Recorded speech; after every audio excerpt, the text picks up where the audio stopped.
నిన్న బియ్యం దొంగ పేర్ని నాని విజయవాడ సబ్ జైలు దగ్గర మాట్లాడతా కొల్లు రవీంద్ర గారు మంత్రివర్యులు నా వెంట్రుకు కూడా పీకలేరని చెప్పేసి వ్యంగ్యంగా మాట్లాడాడు. ఈ సందర్భంగా పేర్ని నానికి ఒకటే గుర్తు చేస్తా ఉన్నా, వెంట్రుకలు పీక్కోవటం అనేది మీ పార్టీ నాయకులందరికీ మీ అధినాయకుడు జగన్మోహన్ రెడ్డి దగ్గర నుంచి అలవాటైపోయింది.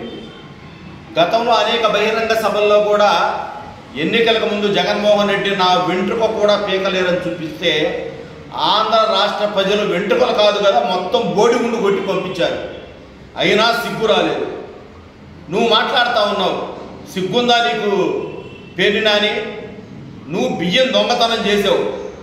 15 రోజులు మీ కుటుంబం భార్యాభర్తలు కనపడకుండా పారిపోయారు.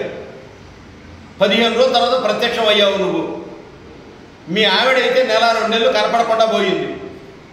కోర్టులో యాంటిసిపేటరీ బెయిల్ వేసుకున్నావు. నువ్వు వెరీ క్లియర్గా తప్పు ఒప్పుకొని ₹1 కోటి మళ్ళీ డిపాజిట్ చేశావు. అంటే తప్పు చేశాను, అదేమంటే మా మేనేజర్ అని చెప్పేసి అతని మీద దోసి ఒప్పుకున్నావు. నువ్వు కొల్లు రవీంద్ర గారి గురించి మాట్లాడే స్థాయి అర్హత నీకుందా అని అడుగుతా ఉన్నా. ఒక బలహీన వర్గాలకు చెందిన వ్యక్తి కొల్లు రవీంద్ర. అతన్నేదో బియ్యం గింజలు ఏరుకునేవాడు అంటే ఏంటి? నీకంత చిన్న చూపా బలహీన వర్గాల వారంటే? నీకంత ఒళ్ళు బొలుపా, అహంకారమా? గతంలో కూడా పవన్ కళ్యాణ్ గారిని ఇష్టం వచ్చినట్లు మాట్లాడావు. నీ కొడుకు నీకు తెలుసు డిపాజిట్లు కూడా రావు, నేనైతే ఓడిపోతాను, ఆ ఓటమి నాకు ఎందుకులే అని జగన్మోహన్ రెడ్డి నీకు అడుగుపెట్టుకొని నీ కొడుకుని నిలబెడితే 1,00,000 పైన 50,000 ఓట్ల పై 50,000 పైన చురుకు మెజారిటీతో ఓడిపోయారు మీ కొడుకు. అయినా సిగ్గు జనం లేకుండా మాట్లాడుతూ ఉన్నావు. 50,000 మైనస్తో మచిలీపట్నం ప్రజలు నీ కొడుకు గుండు కొడితే ఇంకా నువ్వు ఎంట్రుక పీకలేరంటావే? పీకారు కదా మొత్తం. నిన్ను పీకారు, మీ కొడుకుని పీకారు, మీ నాయకుడిని పీకారు. నీకు తోడు వాడు కూడా కొడాలి నానిగాడు.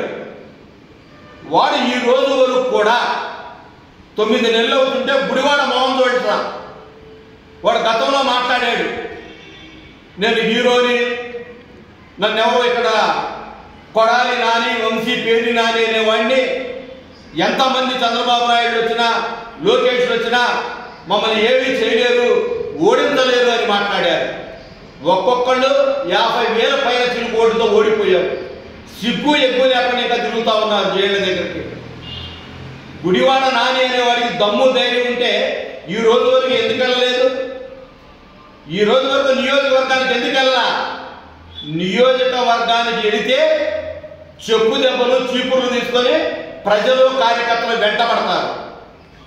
ఇంకా ఏదో గొప్పలు చెప్తా ఉన్నారు. ఇంకా వెంట్రుకలు పీకేది, ఇంకా ఆ సంస్కృతి మానుకోండి, ఆ భాష మానుకోండి. ఆ భాషకే ప్రజల మీరుకు 11 ఇచ్చారు. ఇంకా ఇటువంటి పిచ్చి పిచ్చి వేషాలు వేస్తే మీరు రాబోయే రోజుల్లో నగరాల్లో హెల్మెట్లు పెట్టుకుని తిరిగే పరిస్థితి వచ్చింది మీ నియోజకవర్గాల్లో. ఇప్పటికే ప్రజలందరూ కూడా మిమ్మల్ని చేదరించుకుంటున్నారు. ఇంకా తిరుగుతున్నారా ఇక వీడు సిగ్గు శరం లేకుండా అని. నిన్నటి ఎన్నికల్లో అన్ని ఎన్నికల్లో బహిష్కరించారు.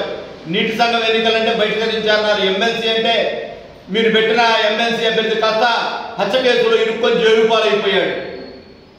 కాబట్టి ఆల్రెడీ మీ నాయకులు మీ అందరి గుండు ఋషికొండ గుండు మీరు ఎట్టగొట్టారో ప్రజలు మీకు అట్ట గుండు కొట్టారు. కాబట్టి ఒళ్ళు దగ్గర పెట్టుకొని మాట్లాడితే బాగుంటుందని చెప్పి ఈ సందర్భంగా హెచ్చరిస్తా ఉన్నా.